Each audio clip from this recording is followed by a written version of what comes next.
We did not solely hire Mike Leach because he's a visionary and a pioneer in the modern game of college football, but indeed, he is. We hired Mike Leach because he's a disciplinarian. We hired Mike Leach because he's a brilliant tactician. Most of all, we hired Mike Leach because he's a proven winner. I want to present you with your very own official Mississippi State Cowboy. Well, the first thing I want to say is how honored I am to have the opportunity to work for John Cohen and also Dr. Keenum. And, these guys, I've heard about their reputation over the years and things like that. And also Mississippi State. Like any football coach, I've been familiar with this great state and the great players that play here and the pride that exists in this state. And although I will forever be proud and, if I'm not careful, get emotional about my time at Washington State and the opportunity to coach there, because I'm very proud of that team. I'm very proud of the Cougs.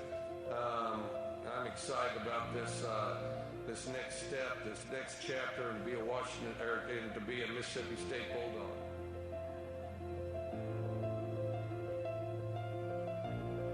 Ladies and gentlemen, Mississippi State University President, Dr. Mark Keenum.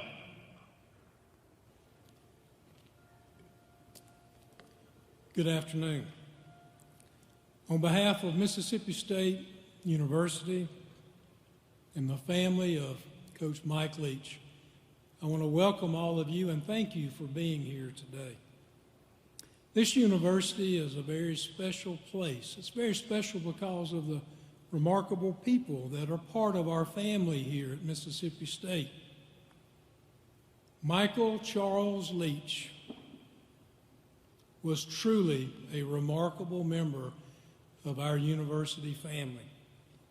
By any measure, Mike was a very humble and caring individual. During his life's journey, he positively impacted the lives of many, many people. He made a difference in this world as part of God's plan for his life here with us. I vividly remember the first time that I met Coach Leach. It was in my office.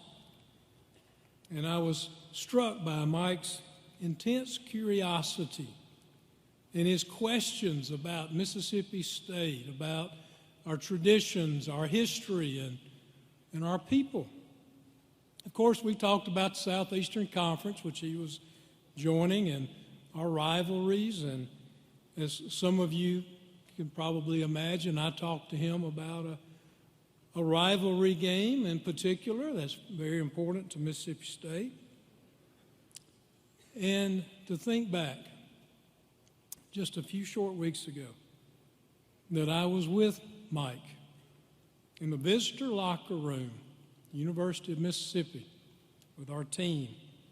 We prayed together, and we celebrated together an outstanding and a very hard-fought Egg Bowl championship. Little did we know that would be Mike's final game, his final victory as a coach. As I got to know Mike, I realized his keen passion for education, or more importantly, for learning, lifelong learning. Mike was always ready to learn something new and to share it with anyone who would care to listen to him. And not surprisingly, there was always a lot of people who wanted to hear what Mike had to say. And you can see his passion for learning just in the path that he took in his formal education.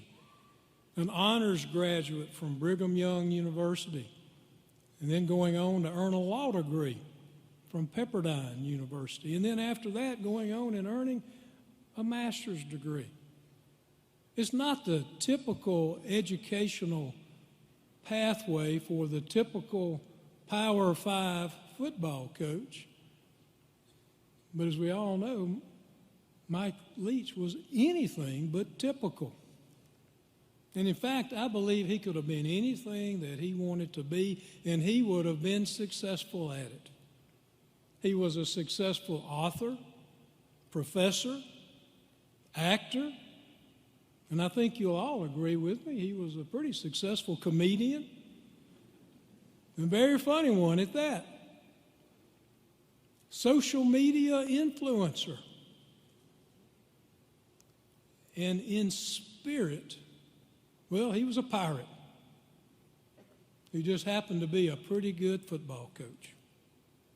And as a coach, I can tell you that he cared for his players deeply. And to his team, to Mike's team, to you, our players and our coaches, in the midst of your top 25 winning season this year, you have endured a great deal of pain and suffering. And yet, in spite of all the many challenges and changes that you've endured throughout this entire season, you have stayed committed to one another, to your teammates, and you are continuing to do so. Let me tell you that I am very proud of each and every one of you, and I can tell you for sure that Coach Mike Leach was very, very proud of you, and he loved each and every one of you. You know, one of Mike's many gifts was that his mind was always working. He was always interested in figuring out new ways of doing things and making improvements. And when it comes to football, I've heard him referred to many times as a genius. And as some of you know, well, I serve as the chairman of the College Football Playoff Board of Managers. And back in September of this year, the board approved expanding our current college football playoff from 4 teams to 12 teams, which will go into effect in the year 2024. Well, not surprisingly, Coach Leach was also very interested in expanding the college football playoff as well. But of course, to him, 12 teams weren't nearly enough. Not nearly enough. You'll see, Mike developed a plan for a 64-team college football playoff. For real. An elaborate plan. And he urged me to use my influence on the board to implement a 64-team playoff. But let me tell you, listening to Mike Leach go through and explain how you could have a playoff of that size, well, it made sense. He made it make sense. Well, let's just say on that one issue that we agreed to disagree. But that just gives you an example of how his mind worked. Always thinking, always working, many times until very late hours of the night. But I admired him for that. And let me tell you, Mike Leach had an impact not only on football, but he left a lasting impact on the entire state of Mississippi. Back in the summer of 2020, Coach Leach and his dear friend, Coach Lane Kiffin, and many of their peers from across the state, they descended on our Mississippi State Capitol in Jackson to urge lawmakers to change our state flag. There's no doubt that they played a significant role in convincing our legislators that it was time to make this historic change. And in fact, I believe their actions were absolutely essential. So today, Mississippi is a better place for all of our people because of what Coach Leach and his fellow coaches did at this pivotal time in our state history. And just over a week ago, I was in the hospital in Jackson with Mike's family. And while it was a very difficult setting and sad moment for all of us, we did share some wonderful stories and some treasured moments of Mike's life together, and I will never forget that time with the family. So to Sharon, to the children, Janine and Kirsten, to Kimberly, Cody, I know this has been a tremendous shock for all of you. And we can't really imagine the grief that you are experiencing with this sudden loss of your husband and your beloved father. But please know that the entire Mississippi State Bulldog family loves you and cares for you. And as you can see, by all the many people who are here today, coaches, colleagues, current players, former players, friends, fans from all around the country are here today because they love Mike and they respected him. Please accept our sincere and heartfelt condolences.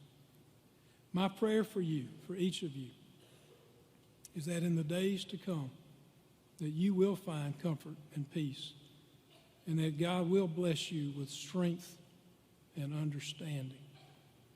And to all of you who are here today, thank you again for being here to honor and to pay tribute to this truly unique and iconic figure in college football, our beloved Coach Mike Leach. God bless you.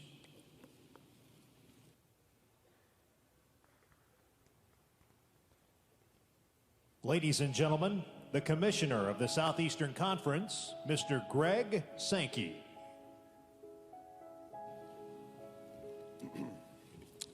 Good afternoon. It's my privilege to be here today to represent the 14 universities of the Southeastern Conference, to share our collective condolences and to celebrate a remarkable life, while at the same time to simply have an opportunity to say to Mike's family and friends, thank you.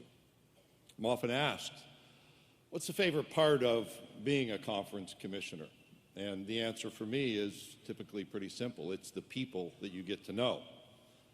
When I'm asked about my least favorite part, I'm also quick to say it's the people sometimes. The opportunity, though, to come to know someone personally, someone who most people see on a television or sitting in the stands in a football stadium or even in an arena watching that person on the sidelines. I had heard of Mike Leach when he was on the staff at Kentucky, and I was commissioner of the Southland Conference then.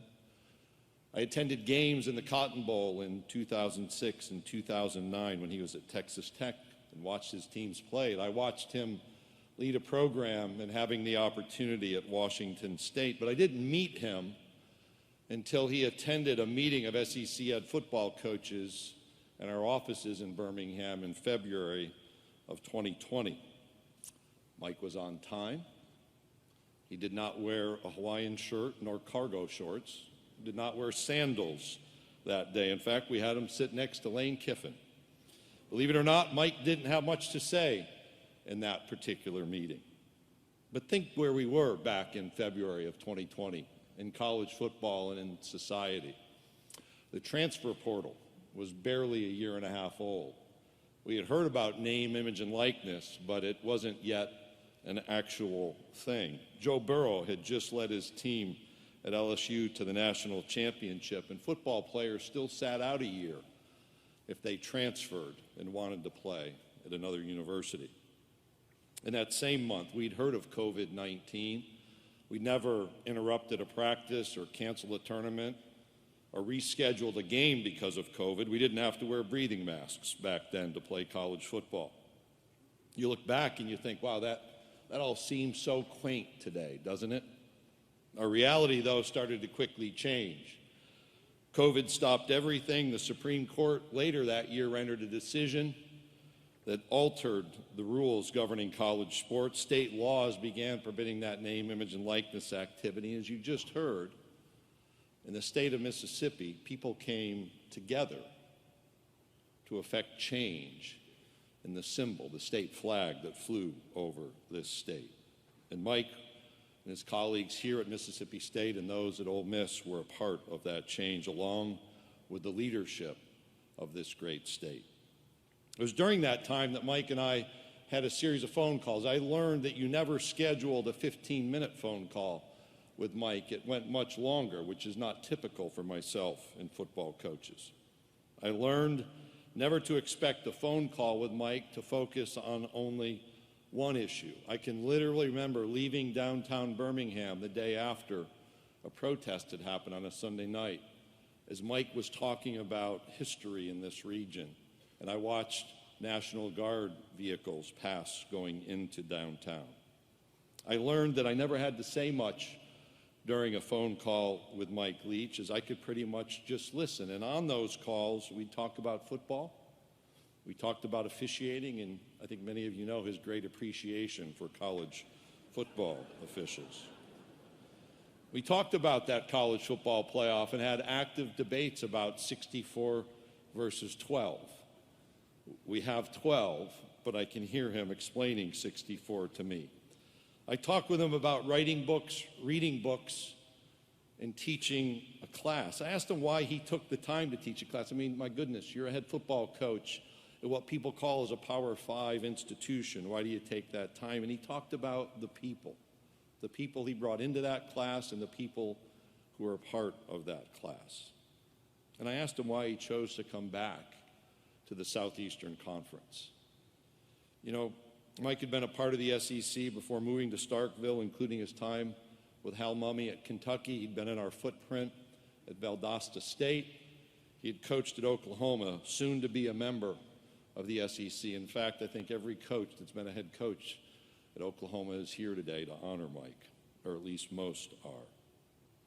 During our media days in the coming months, I wondered what he would say. He didn't have an opening statement. He spoke of the Southeastern Conference that day when we gathered together for media days, just as he did on that phone call, the talent present in the SEC, about coaching your team, about winning games against the best, about being the best with what you have, about testing yourself in that environment. He talked about the long list of coaches he respected and their legacy in this league. He talked about the attention drawn here.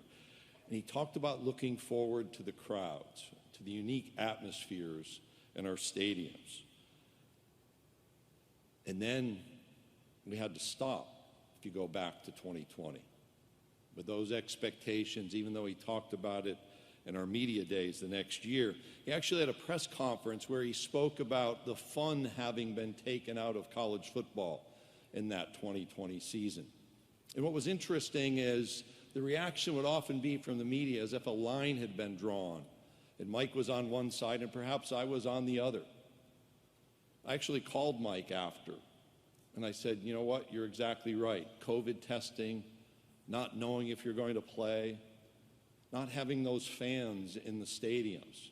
It wasn't as much fun. And for those of you who are a part of that experience, whether an administrator, an official, a coach, a player at the college or high school level, you still have my admiration for making it happen.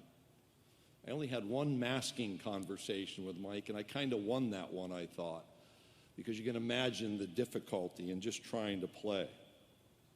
I also read that Mike had talked about learning through perseverance. In fact, you can find a video of him in the locker room at Washington State talking about overcoming, about the values learned from moving through difficult situations, and in fact that college football, as a reality of competition, as a reality of preparation, presents adversity that has to be overcome.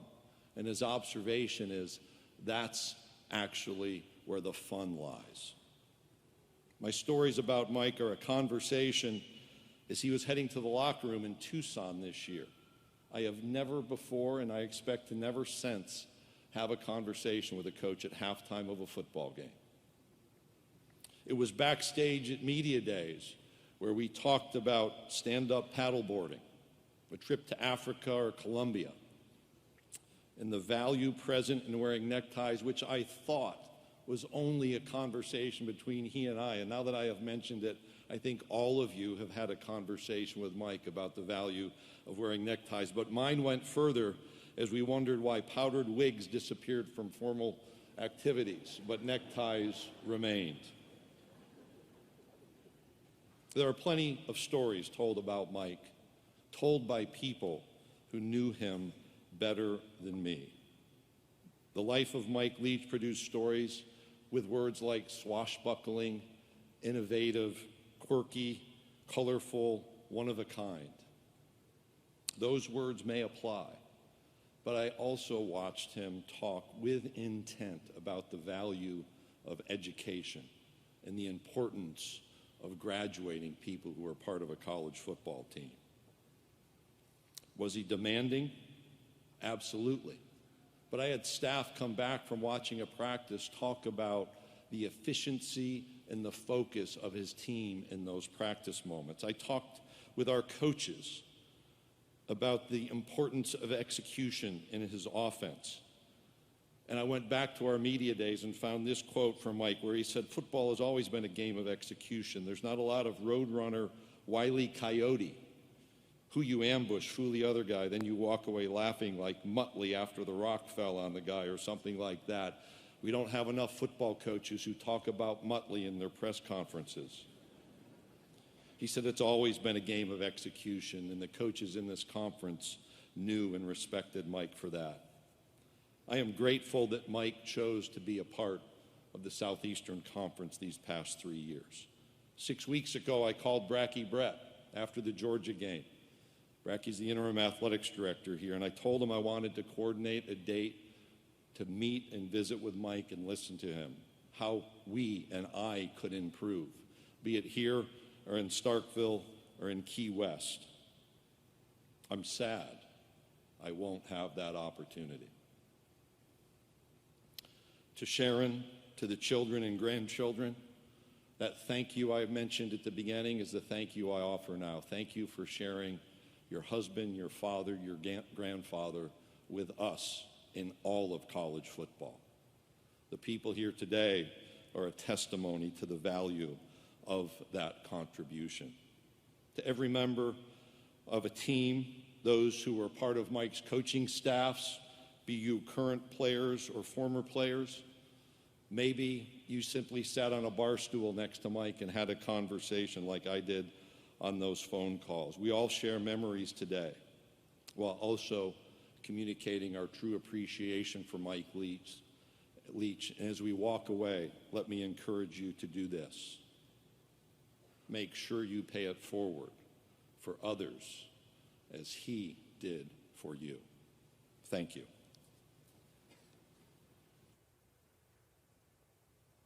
This is a guy that will be linked, to an offense and a progression of football that now, is every bit a part of every level of football as we can possibly imagine. Think about his coaching tree, and it's easy to immediately think of Lincoln Riley or a guy like Sonny Dykes in the playoff this year. And those are definitely prominent pieces of the coaching tree, but they're not the only one. I can't tell you how good he was to me, to our staff when I was at West Texas A&M, and we're driving 100 miles to Lubbock. We were trying to be a carbon copy of the Mike Leach offense, kind of at the earlier stages of the air raid. You get high school coaches coming in all the time, or people asking, hey, what play do you run here? What play do you run here? And the biggest thing is, it's not what play you run, it's believing in it. Everything we did it from practice to playing, everything was totally committed to that. That's why we've been good on offense. All that curiosity and genius equipped him to do so. And along the course he charted, he left lasting memories for those who crossed his path, including mine. It's wonderful to be remembered. Mike Leach was a unique figure, not to be forgotten.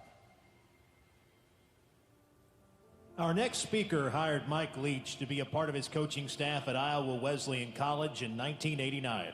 Over the next decade, including stops at Valdosta State, the University of Kentucky, they would introduce the football world to one of the most explosive offensive schemes ever created, the air raid. Ladies and gentlemen, Coach Hal Mumme.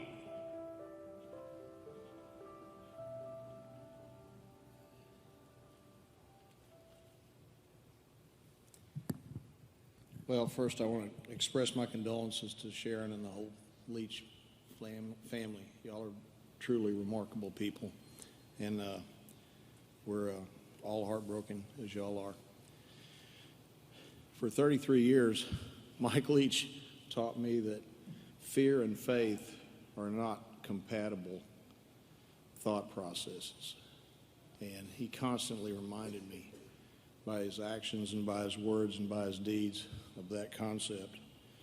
So today, I thought I would try to help y'all. There's no way we can lessen the hurt, but perhaps we can find some comfort. And stories are always a fun way to do that, as Mike was so adept at. So I thought I would tell you how the whole pirate cottage industry got started, because it happened in 1991. And Mark Twain's first great book was called Life on the Mississippi. And there was a passage in there that we liked. It said, it went something like this.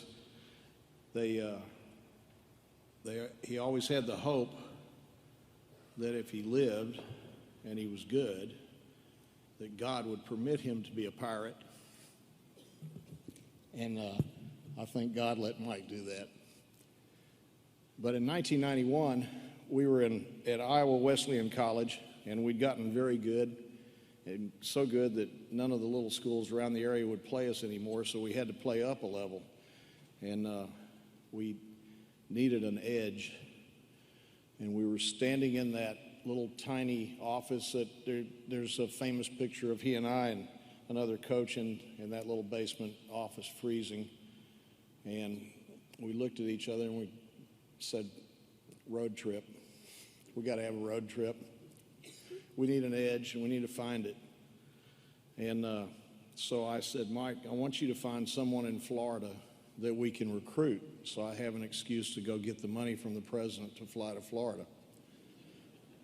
So Mike, being Mike, of course, found a kicker in Key West.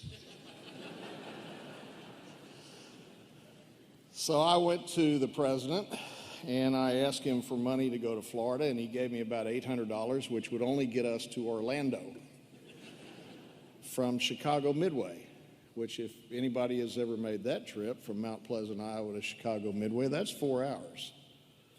And Mike was serially late. And we had to get on this airplane at like 5 in the morning, and so I told him, you got to pick me up at like 2 o'clock in the morning. We got to get there. And of course he was late. And I was so mad at him, I didn't talk to him for 4 hours all the way to the airport.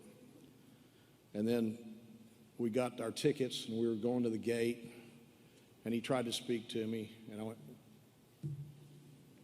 not talking to you. If they fire me for missing this flight, then I'm going to fire you first. So I just wouldn't talk to him. So finally we get our seats on the plane, we get buckled in.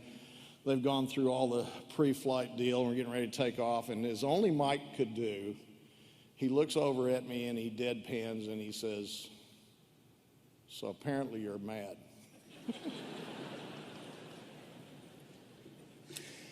And I cracked up, bro. I couldn't stay mad at him. I broke up laughing. We had a grand time, and we created what is known as Air Raid now, came out of that trip. So we're landing in Orlando, and Mike, wanting to make the most out of having to drive 10 hours to Key West to get one player, said, I know these people, they have a spring league down here called the World League of American Football. And it's being coached by this guy named Don Matthews, who would go on to win 6 Grey Cups. And Mike said, I know one of the coaches there, maybe they'll let us come visit. So we called them, and they were very gracious. We went over there, and we're walking out to practice, and I looked at Coach Matthews, and I said, what's your best drill? And he said, watch bandit drill at the end. That's where we practice our 2-minute offense. And so Mike and I were standing there watching it, and we'd seen 2-minute offenses before, but never this well organized. So it was just so good. And we just looked at each other, and we immediately knew we had found our edge. But we weren't going to do it in 2 minutes. We were going to do it all the time. And so we took it back and put it in.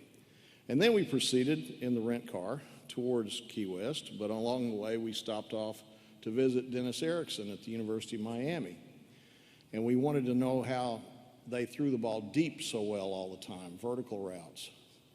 And we waited around for the receiver coach after practice, and he's kind of slipped out. And then we're just kind of standing out in the hallway by the coach's dressing room, too shy to talk to anybody, really. And Dennis came out in his boxer shorts and his T-shirt, and he said, "What do you guys need?" And we said, "We want to know about vertical routes." And he goes, "Well, come on in." So he took us in the coach's dressing room, showed us how to stack cornerbacks and how to throw vertical routes, and so we added that to the package. And then the next stop was Key Largo, where we signed a tackle. We managed to sign more than one player on this trip. And but the important thing about that was his dad, after we signed him, took us deep sea fishing for red snapper. And we did that for a whole day. And then we got back in the car and we proceeded to Key West. Now, this is the key part of the pirate story right here. So the first place, we had driven around all these places in a 1984 Ford Taurus, trying to find all these ideas to put into our offense, put into what we were doing. And this was the ultimate trip. We finally made it to Key West, because the whole time we would drive around, we would listen to Jimmy Buffett all the time. It was just, that's all we played. In fact, I tell Jacqueline, my wife, now I kind of miss the 80s and the 90s in terms of music. All I can really tell you about is Jimmy Buffett. And Mike was kind of the same way. But we knew about Captain Tony's, and we knew about Tony Terracino, who had been the mayor of Key West, and he was in his 80s at the time. And had this fabulous, he basically was the pirate. And so we go to Captain Tony's, and we sit on 2 bar stools at the bar, and we're just kind of looking around at all the paraphernalia and everything, all the history in there. And we stay there for a long time, and it gets to be about 1 o'clock in the morning. Now, I couldn't hang near as good as Mike Leach. I have to go to bed around 1 or 2, or I may pass out. But Mike he seemed to get stronger as it went on, you know. So I said, "Look, Mike, I have to go to bed, but if you want to stay, go ahead." So I went back to the hotel. The next day we get up, we're eating lunch, and he looks at me and he goes, "You're going to hate me." I go, "Why?" He goes, "Because you're going to be so jealous." I said, "Why?" He goes, "Well, when you left, Captain Tony Terracino came and sat next to me on that bar stool you were on." And then he proceeded to tell me the whole story about how Jimmy Buffett wrote Last Mango in Paris about his life. He said it was so great, and I know you're jealous now. So we signed the kicker. We went back to Orlando, and we're driving along, and I looked at Mike and I said, "You know what? I kind of like Charleston, South Carolina. I think I could get the job at the Citadel. I think it's going to come open." And he looks at me in this deadpan way that only he could do, and he just says, "I don't want to play soldier." I said, "What do you mean?" He goes, "Well, schools like that, they just, you know, they play football, they go to school, but they dress up in uniforms, and they play soldier all the time." He said, "If I'm going to play something, I'd rather play pirate." And that's where the idea was born, right there. So we took all those ideas back to Wesleyan. We ended up winning 10 games instead of 3 and had a great season, and then went to Valdosta State. But flash forward, and I'll finish with this. 20 years later, we're still having this conversation about pirates. It just never finished. And I was coaching at McMurray at the time, and we had a big win. And he called up and he said, "Well, I called you to congratulate you, good win, but that's not really why I called you." And I said, "Why did you call me?" He goes, because you're going to be so jealous. You're going to hate me. And I said, why am I going to hate you this time? And he says, check your phone. I sent you a picture. So I went over to messages, and pulled it up, and there it was. Mike Leach had his bar stool at Captain Tony's. He was a wonderful friend. To all you Bulldogs out there, I'm so sorry for the loss. But I'm glad we could have this time together to share stories, and hopefully it's comforting to you all. Thank you.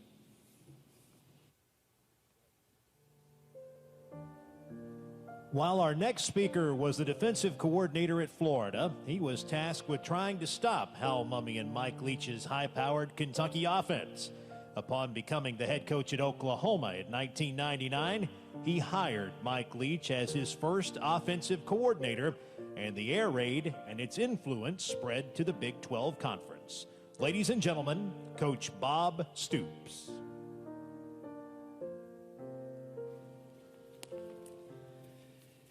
Apparently, it's fun to ride around with Mike Leach and Hal Mumme.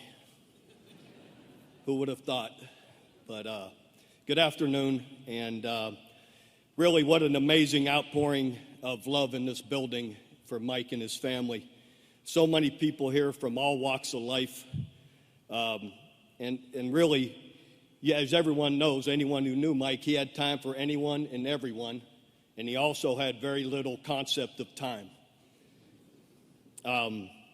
But we hired Mike to be our offensive coordinator, my first head coaching job there in 1999 at Oklahoma.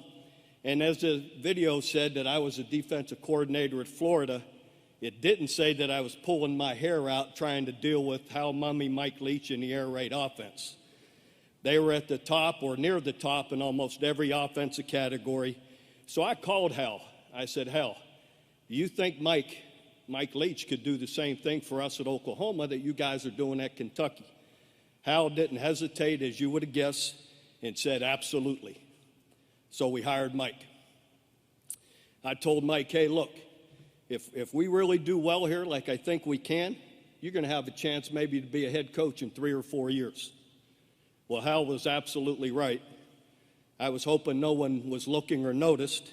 Our offense went from 11th in the Big 12 in 1998 to first the next year under Mike, and Texas Tech noticed. So it was back to dealing with Mike and the air raid again. But from there, the air raid spread like wildfire throughout football. High schools were doing it, college, and now, as you see, now it's into the NFL. As everyone knows, Mike was truly one of a kind, a deep thinker, an independent thinker, and always bold enough to always do it his way, regardless of how unconventional it might be. But very few people outside the locker room or in his meeting rooms saw how competitive he was, how intense he could be, how demanding he could be of his players and his coaches. You guys all know, don't you? Mike was a great, great coach. And his accomplishments prove it through and through, over and over, from program to program. And Coach Leach would be proud of this Mississippi State football team and where you're at right now and what the opportunity you have January 2nd. He would be glad and proud that you're playing in that game. You know what he expects of you. Go out and make him proud. I'm sure you will. Mike was much more than a great coach to all of us here. He was a sensitive and thoughtful husband, a loving father, and caring friend. We can get trapped in the pain and the grief of the loss. God doesn't promise tomorrows. As hard as it is to look to the future without Mike, I believe it's comforting to reflect on and be grateful for the time we did have with Mike, because he made us all better, and it was better that we were with him. To Sharon and the Leach family, remembering the love, his attention, the family conversations, and yes, the laughs, your special bond and love for Mike will be in your hearts forever. All of us here as family, colleagues, and friends have our own special bond of appreciation and love for Mike. We will hold on to those memories and feelings. And maybe, just maybe, all of us who have received those late-night phone calls from Mike, you know who you are, let's reach out and call each other after midnight every once in a while in Mike's honor. Let's take comfort in knowing Mike lived a big life, and no too short, a full life, and we were blessed enough to have shared in it with him. There's a ball game going on right now in heaven, and can't you just see Mike? It's 4th and 2. He's on his own 40. You know he's going for it. He's got his pen in his mouth, folded up piece of paper, signaling with his hand, early 92 post wheel. Rest in peace, Mike. Coach Mike Leach, you know, one of those guys you just want to have a beer with. Everybody does. What a character. I'll let the others talk about his football career, but I just want to talk about Mike Leach. He was only in Oklahoma for a very short time, but even 20 years later, I stayed in touch with him. Went to Key West a few times, always texted with him. If he happened to show up in Norman, Oklahoma for even one evening, holding court somewhere at a restaurant or a bar and grill, there was the whole gang, me, Coach Switzer, Coach Stoops, everybody, sitting around in attendance, waiting and listening to the Pirate. We cheered for him. We cheered for his teams wherever he went. We waited and anticipated his interviews with snippets in hopes that he would talk about Bigfoot or Halloween candy or how bad his team was playing. We'd call each other cheering each time he beat up on the big boys. He'd play the powerhouses and give them hell. We'll all miss him very much. Our prayers are to the Leach family. Mike Leach, you left a great big hole, son. But I think that is the real meaning of life. That's what you do. You left a canyon. Rest in peace, Pirate. Godspeed all. Early in Mike Leach's career at Texas Tech, he took notice of a walk-on quarterback, later making him a student assistant coach, then a graduate assistant, and eventually the Red Raiders wide receivers coach. Since that young quarterback has gone on to become one of college football's most successful coaches, including tutoring 3 Heisman Trophy winners. Ladies and gentlemen, the head coach of the USC Trojans, Lincoln Riley.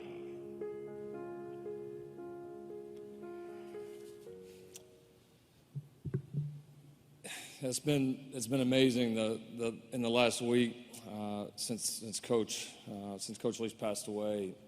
You see the outpouring of love, the influence, as our prior speaker said, the influence that he's had on so many people, and the best part about it is the stories. I was sitting there last night thinking about what I would say today and what stories I would share. There's honestly too many. There's so many to think about. I was able to eliminate a few, some that are well known, most of them just because this is not quite the setting. But I've got a couple for you.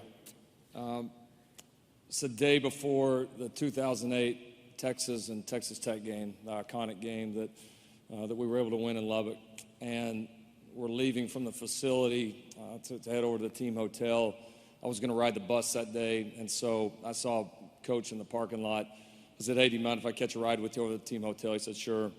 So we jump in the car, which was odd because I've known Coach Leach for a long time. I think it's the only time I ever rode in a car with him that he was actually driving. And so we're going down the road talking, just going down University Drive, and his phone rings. It's an old Motorola RAZR. He looks at it, sees a caller ID, kind of flashes to me. It's Matthew McConaughey.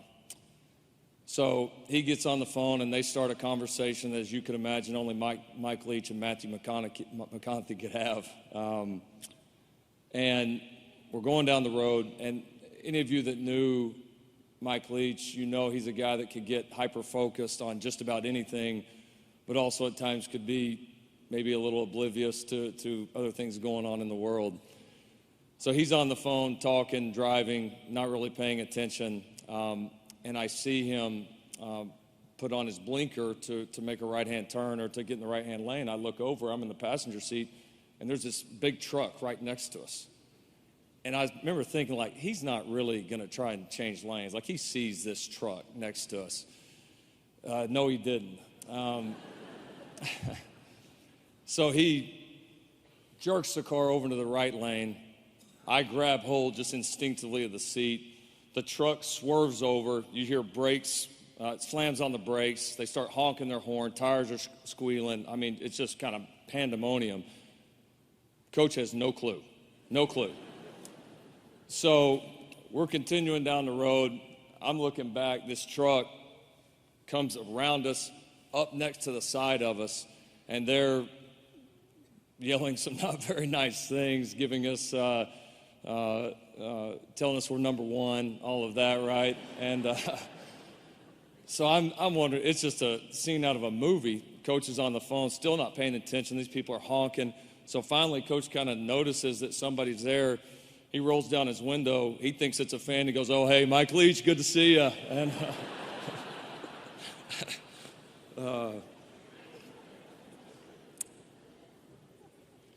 the other one that always really was hilarious. We're sitting in the office one day. I'm sitting with Patty Ross, his longtime assistant there at Texas Tech, and a guy from the local dealership, Cadillac dealership in Lubbock, comes to bring him his courtesy car. They're changing out his courtesy car. So this young guy comes in. You could tell he's pretty excited and proud. He's bringing, Coach Leach into the Texas Tech football facility, bringing him his new car. So he comes in. Patty goes and grabs Mike, and the guy wants to take him outside to show him the car, show him how it works, all that. So Mike and the guy from the dealership go outside. It hadn't been 5 minutes. He comes back storming into the office. Patty, where's Patty? And we're kind of looking around. He goes, "I need Patty right now." Patty comes back. I go, "What's wrong?" She goes, "Patty, you got to send this car back. That will not work. Take it back." And she's like, "What's wrong, Mike?" He said, "It doesn't have Howard Stern. I'm not driving that." And, so many great memories, so many laughs over so long. I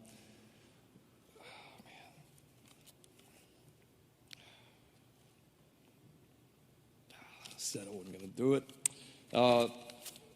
My oldest daughter, turned 10 yesterday, and I was thinking about there's very, very few things in my life, and I know so many people here can say the same thing, that Coach didn't have an impact on. I mean, the city she was born in, the experiences that we've had, all shaped by that guy. And it's really amazing to see all of you here. I know it means a lot to the family. I know it means a lot to all of us that had the pleasure to know and spend time with Mike Leach.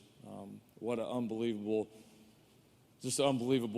tree that he has, an unbelievable family of players, coaches, so many people that were influenced, and so many of those people have become some of my best friends in the world, and people that we've been able to share so many memories together, and it all traces back to Mike Leach. And I know he would be extremely proud to see everybody here. I know this has been mentioned a couple of times up here, but I certainly believe his legacy will go far beyond his offensive creativity, the wins, the crazy press conferences, all the great sayings, all the great stories. He truly did invest in other people, and it's a great reminder for us all that if you'll take a little bit of your time and invest it in other people and get to know them and look to help them, it's amazing how you can change one person's life. He certainly did that for me, and I'm forever grateful. To Sharon and the family, we love you guys. We're here. We will support you all forever. Thank you so much for sharing him with us. Rest in peace, my friend. There'll never be another one like you. Thank you. beauty. It's like he truly thought that his offense was unstoppable, and he made you believe in yourself, more so than you did. And it was, that's why like a lot of the same concepts, same signals, same plays, was the same stuff he's running today that we ran. And it still works, and everywhere he's gone, he's won. Actually heard that Mike Leach says to the guys that is recruiting at quarterback, how would you like to lead the country in passing? You just dropped that line to me. What was your reaction when he said that to you? I kind of laughed, but then I realized he was being very serious. Yeah, baby. Anytime, I don't know what the precedent is here, but anytime a coach wins more games than anybody's school history, head coach gets the game ball.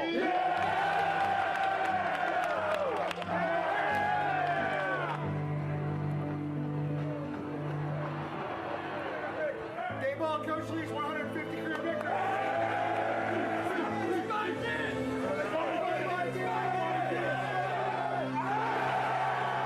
Someone that changed the way people thought about the game, that had a huge impact on my career, how we think about the game, how we think about offensive football, but also someone that gave me a shot in college football. That's a little mustache. Oh, yeah, there we go.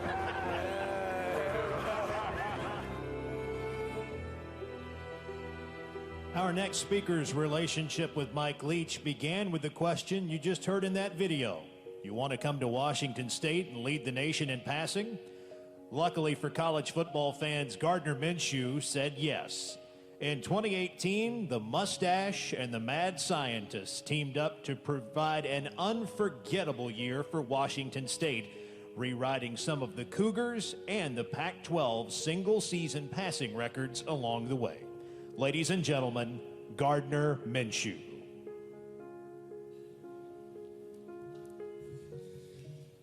First off, I just want to give my condolences to Sharon and the kids and the Leach family. And there's a lot of people that share in your grief. There's a lot of people that love Coach. He's touched so many lives, impacted so many people. I know how much he impacted mine, and I was really just with him for about 6 months, right there. And yeah, just sorry for your loss. It's awesome to see everybody, the outpouring this last week or so, all the stories, just seeing the impact the coach had on so many people, whether, you played for him, coached with him, or met him on his walk to work, whatever, he had that kind of way of touching you, As a kid, I loved Coach. I didn't know him, but when I was in 6th or 7th grade, my dad was my Pee Wee coach. He drove a couple hours because we heard a guy, Wyatt Rogers, Will Rogers' dad, was running air raid. So my dad drove 2 hours, got the air raid playbook, brought it back. So some of the first plays I ever ran in football was that. I was at a middle school birthday party when Tech and Texas were playing. Didn't give a damn about the party. I was glued to the TV, had to watch Crabtree score.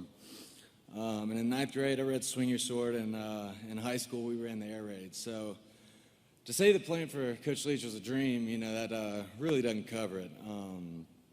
Man, he was, my favorite coach long before I ever met him.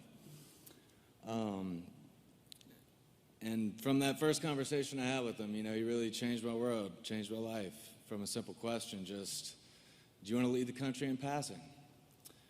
For a guy that was on his 4th school in 4 years, that never really occurred to me. I thought I'd like to go get a chance, maybe get to play some, start a little bit. That'd be a lot of fun, So when he said that, man, it was a paradigm shift for me. I'd never set a goal like that for myself. I'd never seen myself in that light. But that was one of the things that made Coach so special, He could see that potential in people and help bring it out of you, He didn't believe those really overachievers. If you could achieve it, that was your 100%. But he had a gift of getting you closer to that 100% than you ever thought was possible. And that's a hell of a gift. There was a confidence that came with just like being around Coach Leach, He was different. You never really felt like an underdog with him. He had confidence. It was part confidence, part just really not giving a fuck what people thought, Like, it was one of the two, but it was awesome, man. It was contagious. Like, that's made you feel so good when you were with him. Felt like you could do anything, This dude, he'd show up every day at Washington State in cargo shorts and, like, some green Asics shoes. So, like, for me, wearing jorts and a mustache wasn't a big deal. It was pretty easy. You know, he's always going to do things his way. You know, I think there's people like Mason Miller, our offensive line coach, would like him to run the ball sometimes, but he's not going to bunt the ball down the field. You know, that's not his way to do it. You know, I think just the extreme authenticity in which he lived his life, man, he brings that out in others, and that's just so special, you know. There was no facade, ego, or front. It was all just him, man, and that didn't matter who you were, who was around, what the setting was. You always got coach, you know. Wasn't watered down, definitely wasn't politically correct, but that was okay, you know it was just him, and you could always respect that. Man, yeah, no matter coach, player, sit next to him at a dive bar, it was coach all the time, 100% authentic. And I think that's probably my favorite thing about coach, you know, is that extreme courage of just being yourself, you know, and I think that's one thing that he really rubbed off on me, and man, my life and football outside of it, that's one of the greatest gifts and the greatest lessons I've learned. Man, it was only 6 months I had with Coach Leach, but he really changed my life, man. Changed how I saw myself, changed what I thought was possible for myself. And man, I really just couldn't be more grateful. And yeah, thank you, Coach.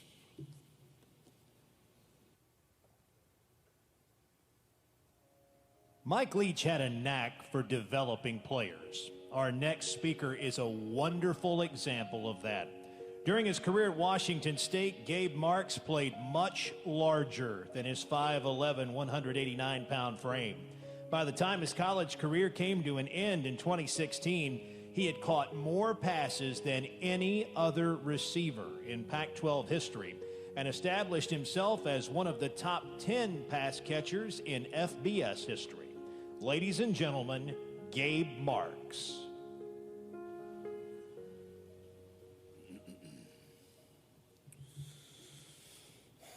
Hello, everyone. It's obviously an honor to be able to speak up here today.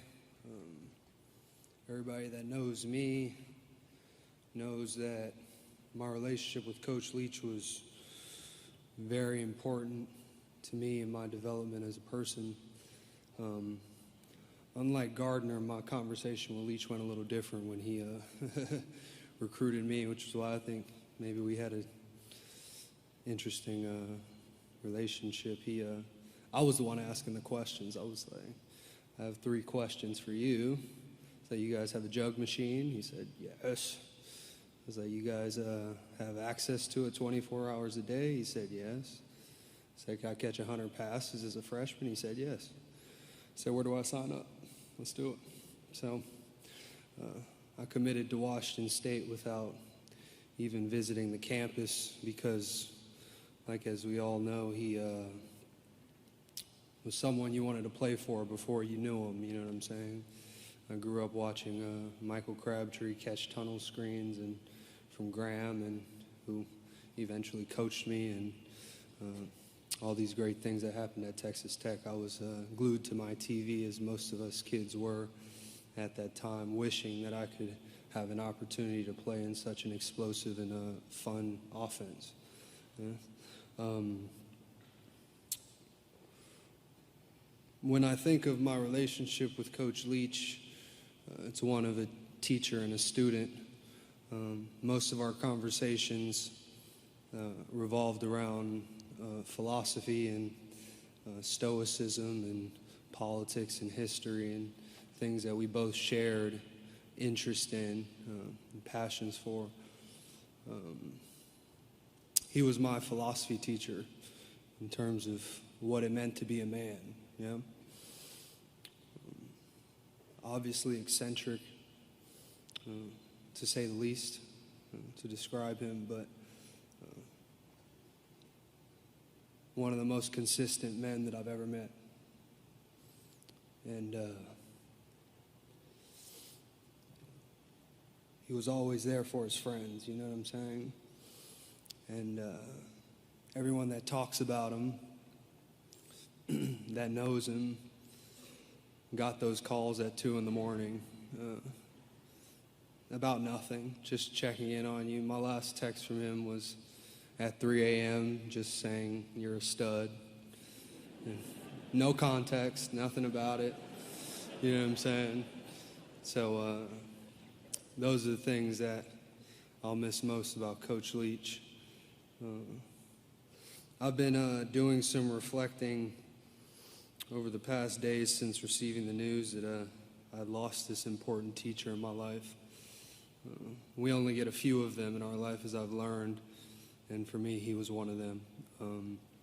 But in reflection of our relationship, obviously there's too many lessons to talk about in 6 minutes today, but I felt like it would be wrong if I didn't give a couple of the important ones to me, to you all, since we're all sharing this space together. Authenticity of self always, first and foremost, right?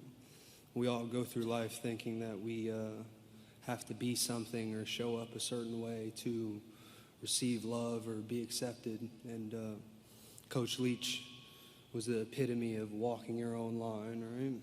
And I think that's why we all loved him, because he was going to do what he was going to do regardless, yes? And you either got on the train or you kept moving, yeah? So authenticity of self, freedom from fear and judgment, to always be there and make time for your friends.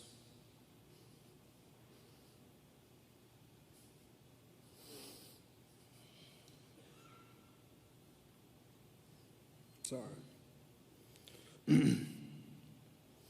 That if you seek truth, you can always find a treasure in any situation.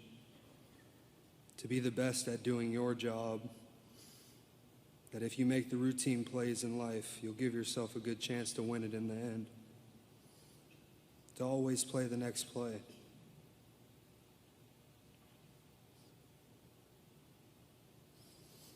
I'm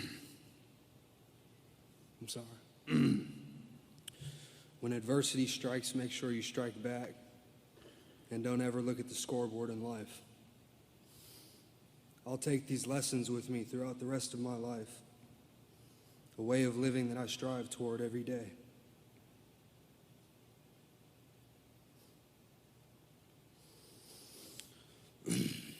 Coach Leach impacted so many people.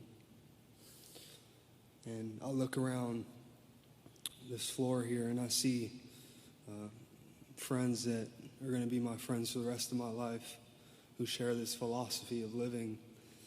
I see people that I've never met that also share this philosophy of living. His current players and coaches that coached under him, and the SIDs and the people in the academic department and everyone who came in contact with this man. We're all related in our relationship to him. So here's to a truly impactful life. Thank you.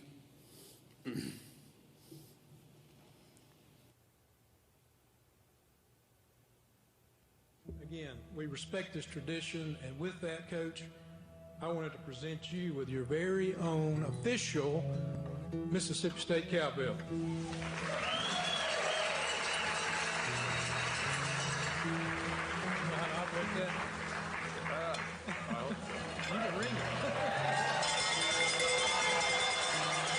Well, the first thing I want to say is how honored I am to have the opportunity to work for Mississippi State. Like any football coach, I've been familiar with this great state and the great players that play here and the pride that exists in this state. And although I will forever be proud, and if I'm not careful, get emotional about my time at Washington State and the opportunity to coach there, because I'm very proud of that team. I'm very proud of the Cougs. I'm excited about this this next step, this next chapter, and be a Mississippi State Bulldog. Guys, game ball, first career win in Mississippi State, Coach Leach. Yeah! I'll tell you what, thanks for, I couldn't have got this without you guys. I mean, listen, everybody here, even if you played scout team, you did something to beat these guys. It takes a whole week to beat somebody. It takes an entire week to beat somebody. We didn't just beat them today, we beat them all week long. Never forget that. Mike, I'm just wondering where you or anybody else got an actual bandwagon for that video this morning. Well, okay, your answer is as satisfactory as mine is. They found it. And hey, you looking for a bandwagon? Hop on. We beat those guys. We wanted to play more than they did. You'll remember this game the rest of your life. This is a great win for the Mississippi State Bulldogs. You should all be proud. Enjoy it. Have a fantastic time and break. And just remember, we got a lot of work to do, but this is a great win. This is a great win. Air raid, you think about Mike Leach, you think about how innovative offensively that he was. And he was one of those guys that you found yourself wishing would win, wishing would be in the national championship picture from a media perspective, just because you never knew what subjects he was going to tackle. You never knew what he wanted to broach. He didn't run from talking about anything. He always had something to say, and he was clearly a bright guy.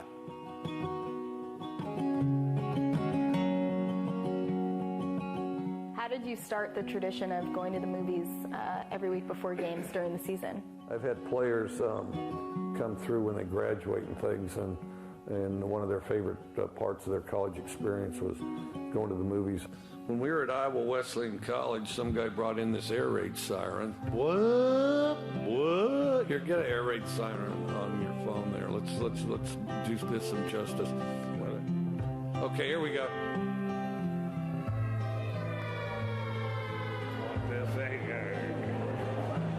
Hey, how you doing? How's it going? Good to see you. Absolutely. Why don't you take good care of this place up and everything?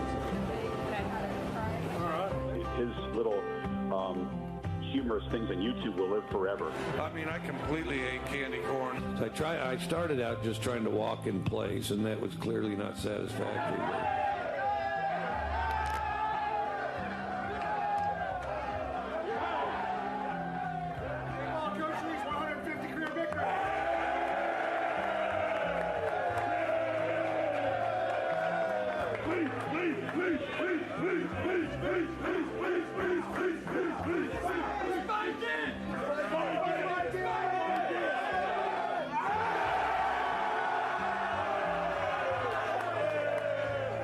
He was one of one. The world needs more really smart, unique people who think and communicate differently and do so in a way that makes other people think. And Mike certainly was that. And Coach Leach, from the very first day that I met you, we talked about this very moment right here and how special that it is. And you know how to make it really stressful. Yeah, I had a little help with that. You are. Look at that. We often... They got a camera right there, so you can... I know you have strong thoughts on weddings. I'm in the middle of planning one right now. Do you have any advice for me? Who are you marrying? His name is Trevor. Go elope. Trust me on that. Go elope. Present a game ball. This guy works his ass off every day. Inspires everybody around here. Wade Sims.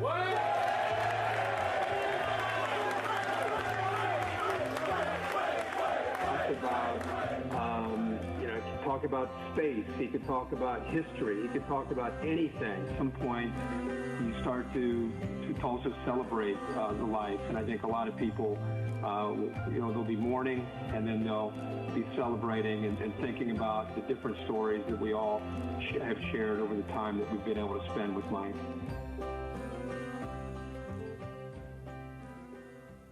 Our next two speakers were early in their careers when Mike Leach took the reins here at Mississippi State in 2020. But both quickly established themselves as team leaders, and they helped Coach Leach put the program on an upward trajectory, including an 8-win regular season this year and an appearance in the upcoming ReliaQuest Bowl. Ladies and gentlemen, Mississippi State quarterback Will Rogers and linebacker Nathaniel Watson.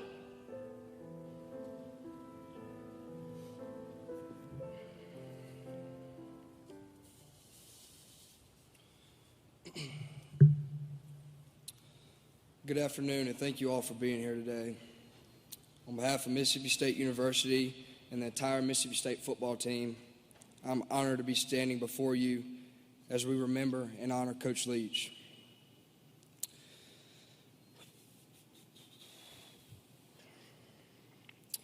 First heard of Coach when I was in the first grade. It was the iconic Texas versus Texas Tech game that everybody knows. I vividly remember watching this game with my dad. But as I watched one of the greatest football games ever, I had no clue what the good Lord had at stake for me. Coach Leach was the first college coach to ever believe in me. He offered me as a junior out of high school.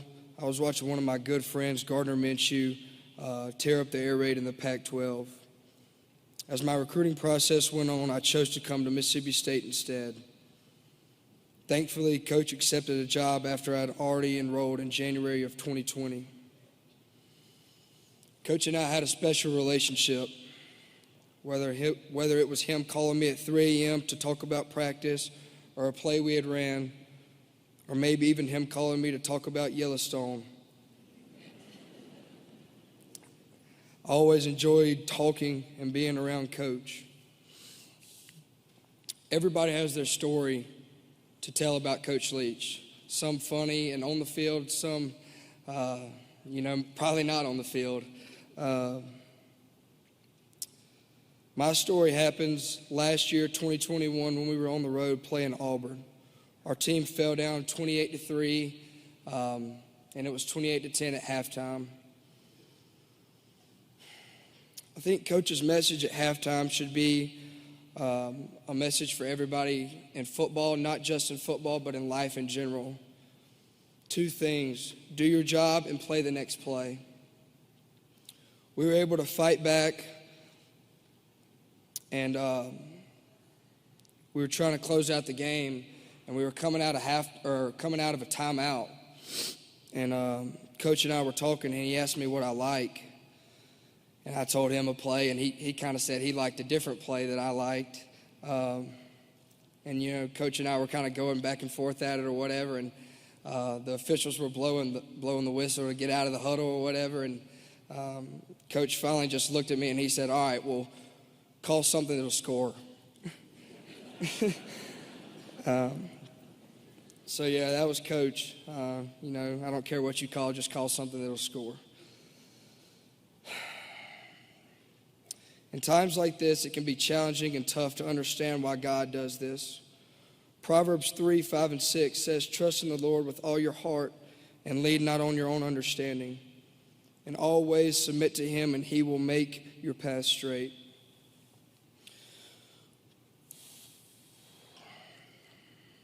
I'm honored to have known this man and to get to play this great game for him. Coach, thank you for believing in me, and thank you for everything you have done for me. I'm going to miss you, Coach, until we meet again, my friend. Thank you.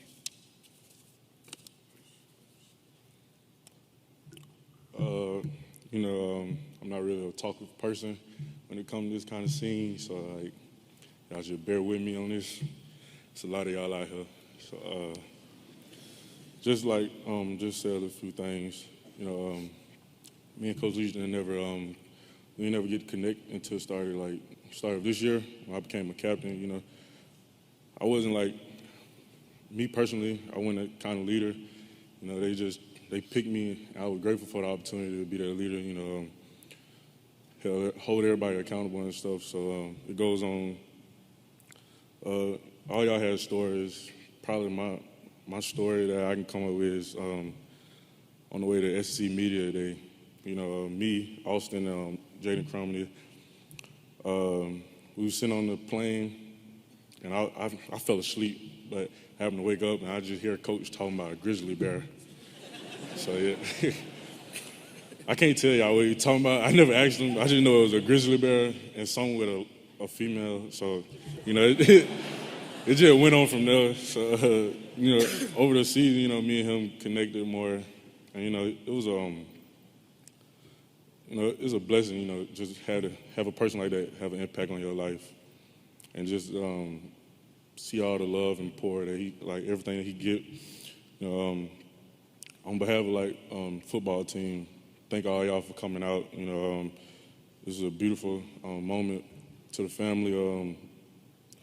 Pay our respect to y'all. We love y'all. If y'all need anything, just reach out to any of the players on the team, staff, anything.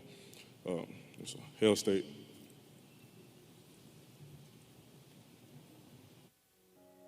Our next speaker represents some of the biggest names in sports, including Mike Leach. And in addition to being Coach Leach's agent, he has also been a lifelong friend. Ladies and gentlemen, Gary O'Hagan.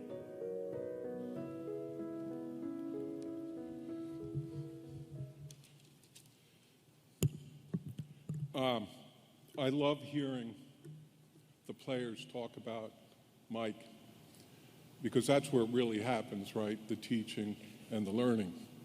And Mike was a great teacher. I met him 23 years ago. Another coach, Jack Bicknell, introduced me to him. And Mike said, where'd you go to college? I said, Boston College. He said, did you ever go whaling? And I'm thinking, whaling? I said, no, I never. I said, do you mean hunt for whales? And he goes, yeah, whaling. I said, no. He goes, did you ever read Moby Dick?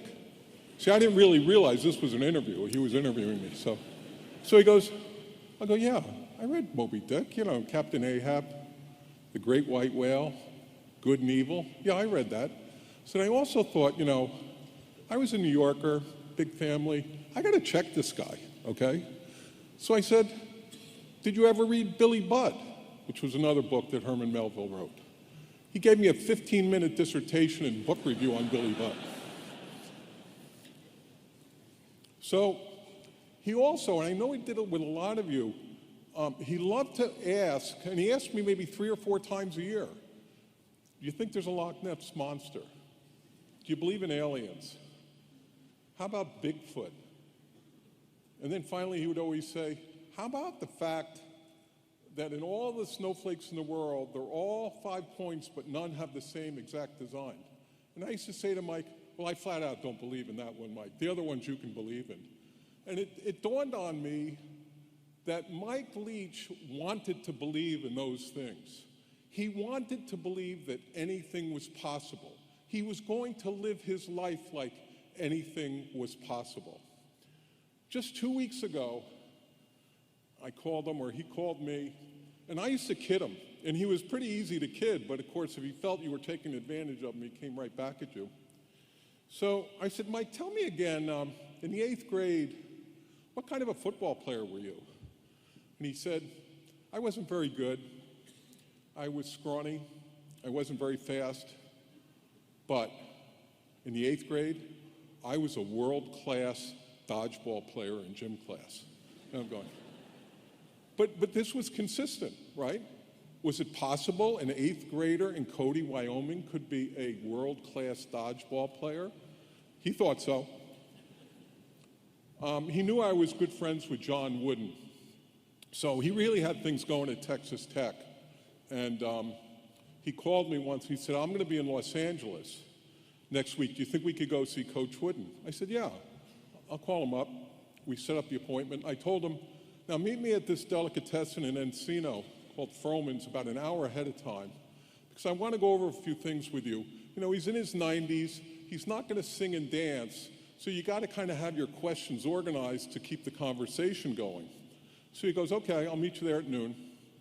Well, he was an hour late, so he walks in. I'm a little upset. I said, Mike, what's going on? We're late.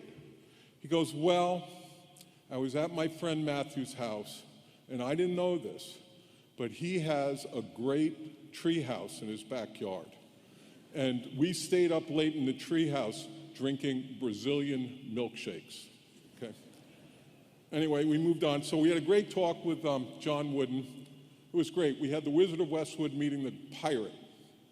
And I would say 4 things. I looked at my notes the other day of that meeting. One was, the only good pass is a pass that can be caught. And that includes conversations and communications.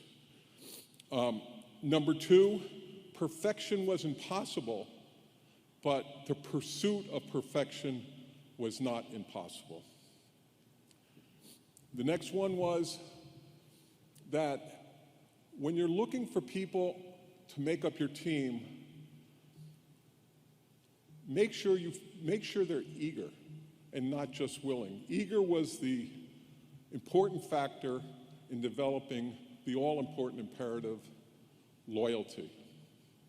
So anyway, it turned out to be a great meeting, and from that point on, John Wooden was a big fan of Mike Leach's and watched his games regularly. And since he went from Texas Tech to Washington State, that was pretty easy. And the final thing I want to talk about is, it came to my attention, and I think everybody saw this, that the National Football Foundation criteria for a coach to be inducted in the Hall of Fame was a winning percentage of 60%. Now, Mike has 158 wins as a head coach, but as a coach, you know, with Hal and everything, he's, you know, closer to 300. So I talked to two other coaches, Casey Keeler at Sam Houston State and Bob Nielsen at South Dakota. Now, Casey has about 259 wins, tremendous coach. He's going in the Hall of Fame. Bob Nielsen, he's got over 220 wins. And I said, would you guys be willing, if push came to shove, to donate one of your wins to Mike? And they jumped on it. Oh, yeah.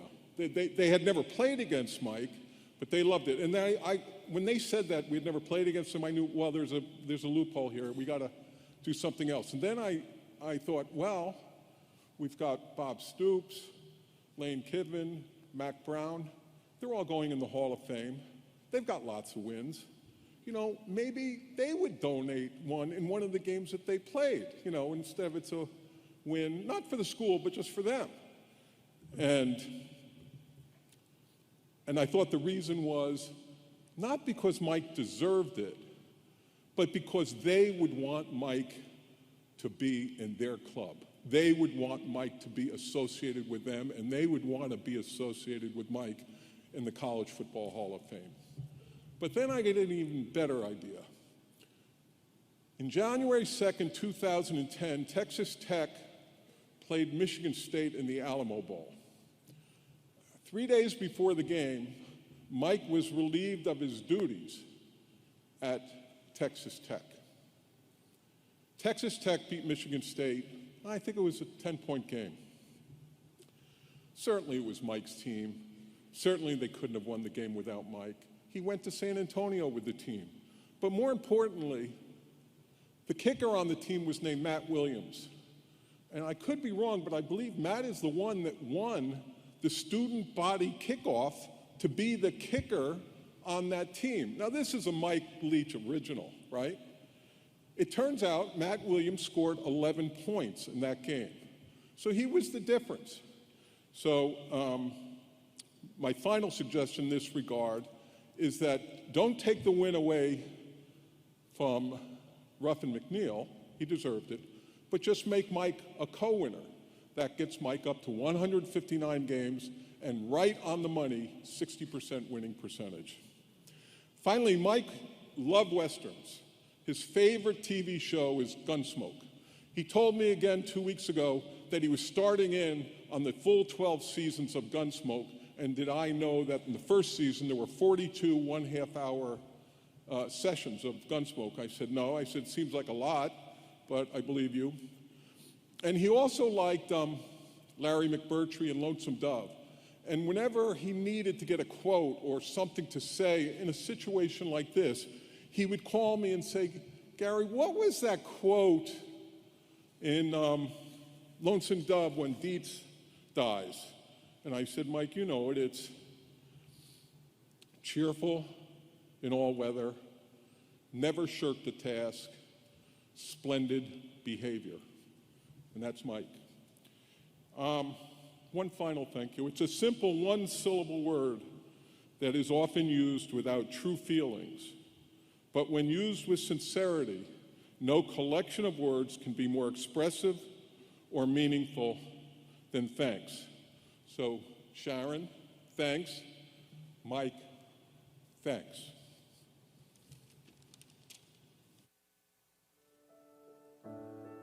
Our next speaker had a front row seat for Mike Leach's rise to college football prominence. He was an intern in the football office during Coach Leach's time at Kentucky. After graduating, he would join Coach Leach's staffs at Texas Tech, Washington State, and here at Mississippi State. Currently, he is the general manager and senior associate athletic director for football at USC. Ladies and gentlemen, Dave Emmerich.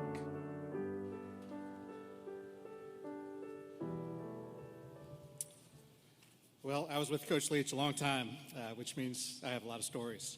I've shared some of those on social media, and I appreciate you guys, the feedback.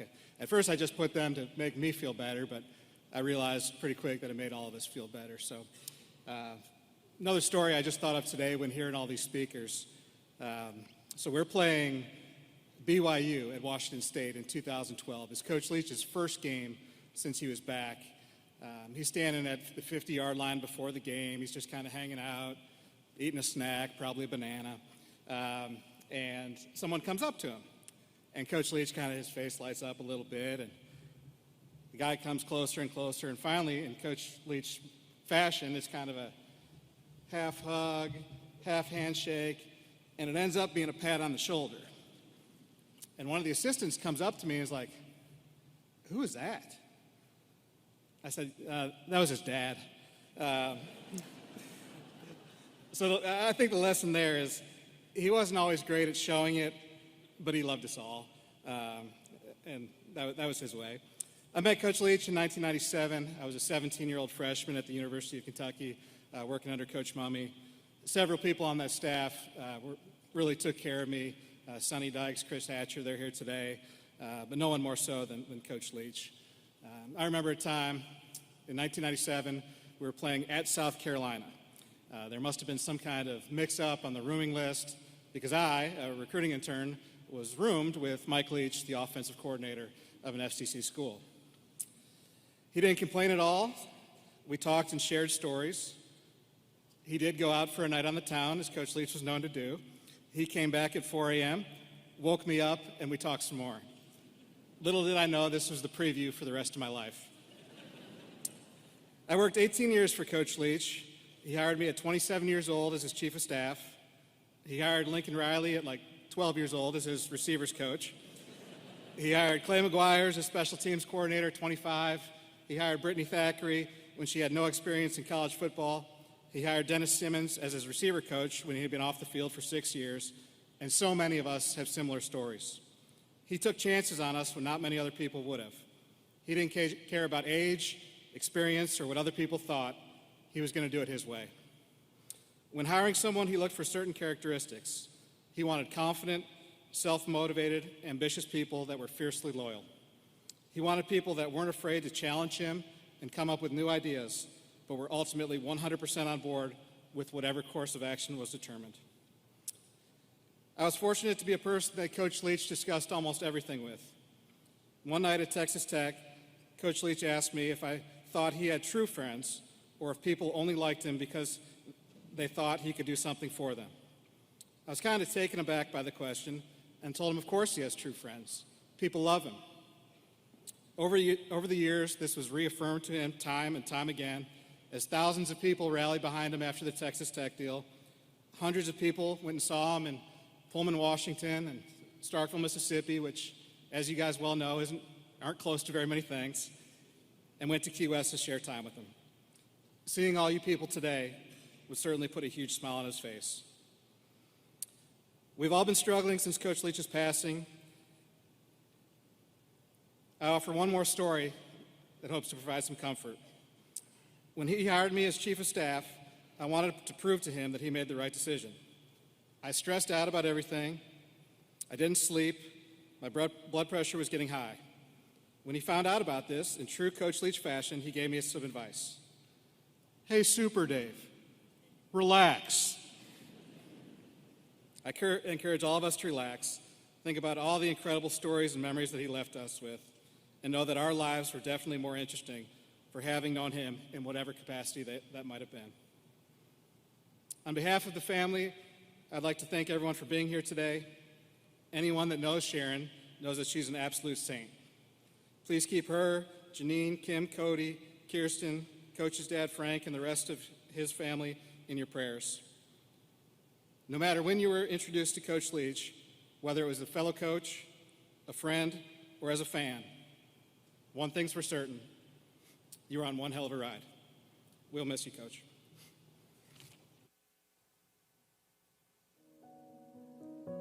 Now, to offer prayer and reflection, please welcome Elder Matthew S. Holland.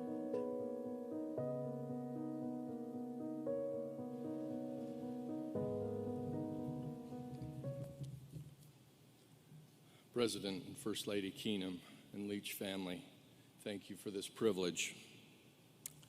In a book Coach Leach and I cherish, an Old Testament prophet is so candid and bold that the people exclaim, "There's a strange thing in the land, a wild man hath come among us." As many of the tributes rolling in today suggest, such could easily have been said of the Mike Leach we knew and loved. It also stands to reason that this may be exactly what the angels of heaven are saying of him right now. We should not assume for a second that Mike's famed air raid offense was developed only for contests here on earth. Mike was not a prophet, but he was fearless in challenging convention and passionate in pursuing excellence, even as he refused to take himself too seriously. Additionally, the Mike Leach I knew was a man of faith. Like all of us, he was imperfect, but by his own account and his children's, Mike read the scriptures every night. The last text thread of his mortal life was a doctrinal exchange with a friend about the nature of salvation. He cited the New Testament principle that in my Father's house are many mansions, which underscored for him a sense of God's goodness and fairness in distributing eternal rewards. Mike also prayed, and above all, he loved, believing that any true follower of Christ must actively watch and care for the lost and the lonely, the broken and overlooked. Stories are legion of individuals transformed because Mike could, in an instant, cut through the pressures and limelight of his high-profile life and address someone, often a stranger, in need. For Mike, this was not just a personality trait. It was an exercise of his faith. It's what someone who believed what he believed should do, and Mike did it again and again and again. In the spirit of that faith, would you please join me in prayer?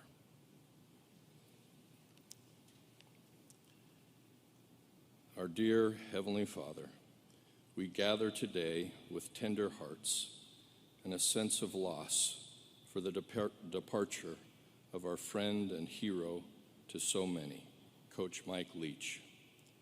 Yet even in our grief, we thank Thee for many beautiful blessings that sustain us.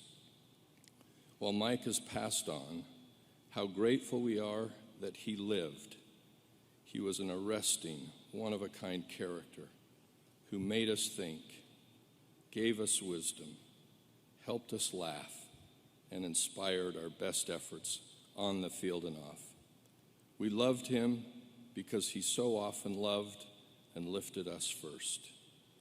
With gratitude to Thee and him, we ask that what he came to mean to us be indelibly etched upon our souls. With this memorial on the cusp of Christmas, we are most grateful for the gift of Thy Son, who is the resurrection and the life. Because Jesus lived and died and lived again, he has broken the bands of death for us all. We are profoundly thankful for how he rescues this moment from tragedy, giving us a bright hope that we will see our dear friend again.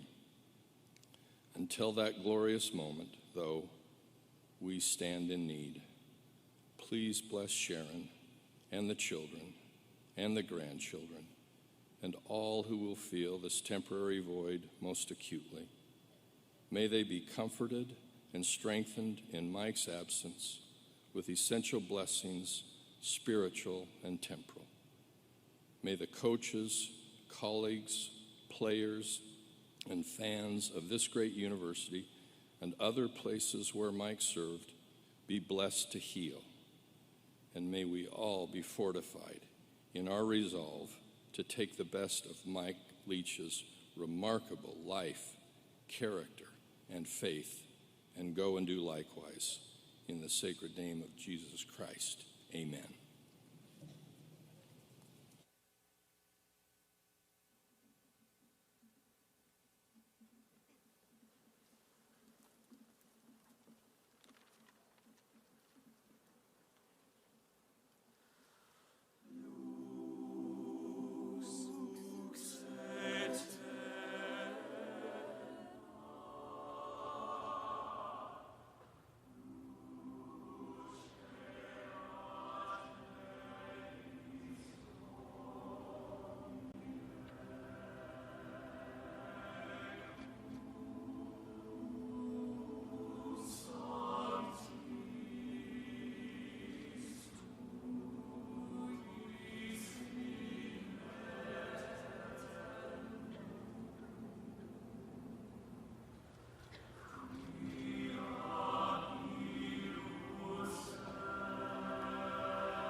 On behalf of Mississippi State University, thank you for joining us to celebrate the life of Mike Leach.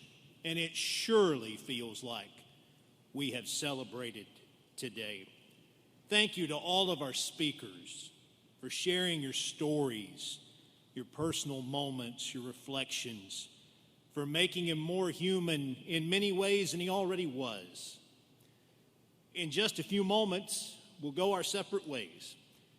And as we do, I would ask that we continue to show our respect for the family, for the members of the Mississippi State football program by remaining seated as they exit the Coliseum this afternoon. As we continue to remember Coach Leach, I hope all of us will incorporate elements from his life into our own.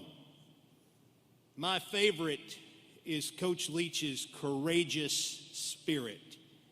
Gabe Marks stood up here just a little bit ago and he called it authenticity. That's a great word. In my conversations with Coach Leach, it was my experience that he stood behind whatever he believed, here and here. And it didn't matter if it was popular or unpopular. To me, that's real courage. It's not easy to do that. And he did that in football. We want you to run the ball more.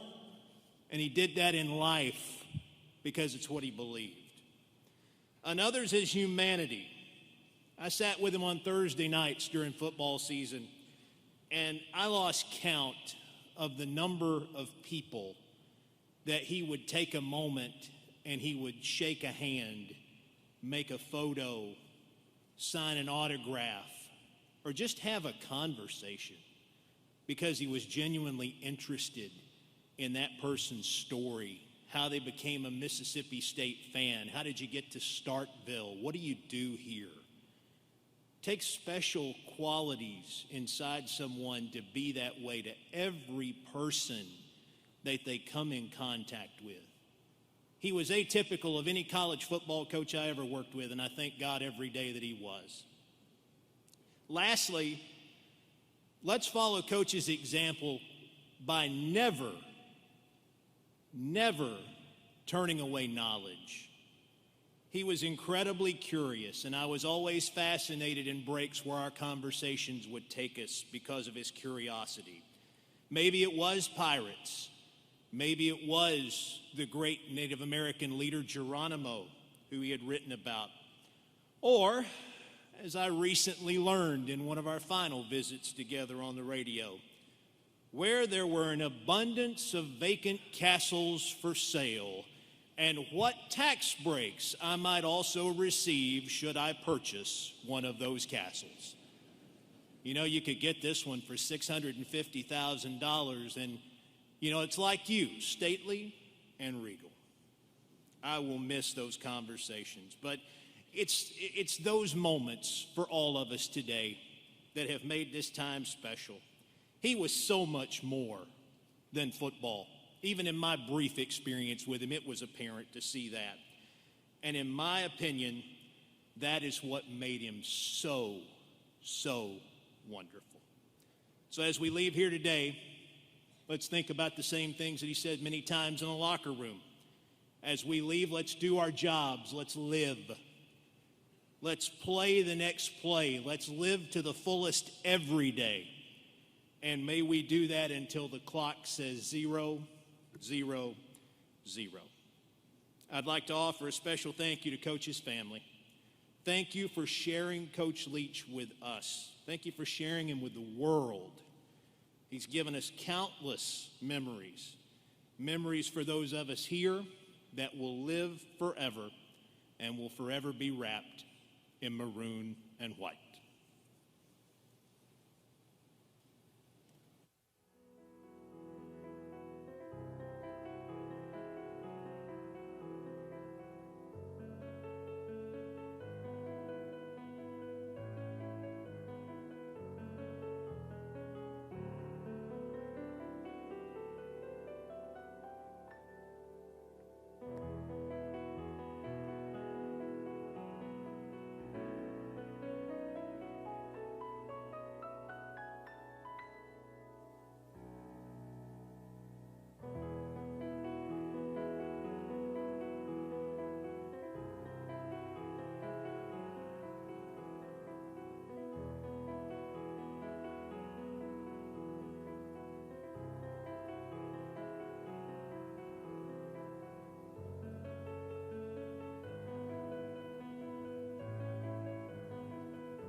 Again, we thank you for attending today.